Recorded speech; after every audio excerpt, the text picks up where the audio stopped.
So we got 300 of these B-12 parachutes. And we went. His early career had Dick Fortenberry taking off in a lot of planes, but never landing in them. That's where we got our first parachutes. This is Sergeant Dick Fortenberry. Fortenberry was a parachuting pioneer. He captured this footage on a helmet camera during a jump in the mid-1960s. You don't have a feeling of falling, you just have a feeling of speed because you got 120 mile an hour wind passing you. Growing up, he was bitten by the freefall bug after seeing movie reel footage of even earlier daredevils as a teenager. I was probably 16, 17, and I thought, I don't know when or how, but I got to do that. Yeah, you remember the first jump, and it's not as clear as some of the rest of them because there's so much adrenaline running and everything. The climbing to altitude, the anticipation, you get out, you get open, and it's the quietest thing you've ever heard in your life. You can hear people on the ground talking.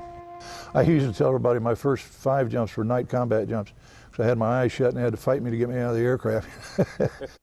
Jumping became far more than an adrenaline rush for Fortenberry. In the mid-1950s, it became his mission as a soldier in the U.S. Army.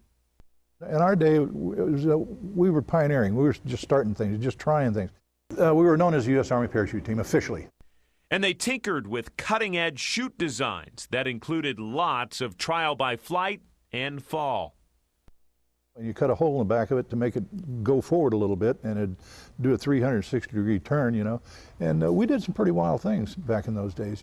His team pressed for longer free falls. Standard jumps gave a skydiver around 60 seconds to maneuver before pulling the ripcord. But Fortenberry and his team doubled that, pushing the amount of time without a chute to well over 2 minutes. It meant jumping from altitudes that made oxygen masks a must. Yeah, the highest I ever jumped was 30,000. The other thing is about 60 below zero up there. But his mastery of the high-altitude acrobatics grew, landing Fortenberry on the Sports Illustrated cover in 1962. In his career, he helped set close to 24 world records for precise landings by touching down on a disc smaller than most dinner plates. First person to ever make a dead center landing in competition. You were the first person to make a dead center landing? Yeah, 1960 in Sofia, Bulgaria. The team was making history and gaining fame, but Fortenberry describes gathering his fellow parachuting soldiers to brainstorm a show name. We put colors down on one side and we put names down, or animals down on the other side and started cross-matching. And of course, a bunch of guys get together, you're going to get pink pelicans and all this stuff. We let them get all that out of their system. But then I got to thinking that the Army colors are black and gold, and the West Point football team are the Black Knights of the Hudson. Why don't we be the Golden Knights? I asked the team about it, and they said, hey, that's a great idea. They all voted on it, and that's why the team got its name. I wish we'd left the EN off, so it would be the Gold Knights instead of the Golden Knights, because you don't see the bluish angels or the reddish pelicans or any of that. So, but anyway, it's a good show name, and people identify with it.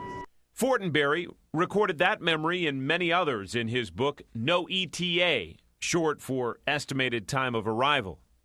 All those stories, I got them right directly out of my logbooks, so they're all true. The dates are accurate.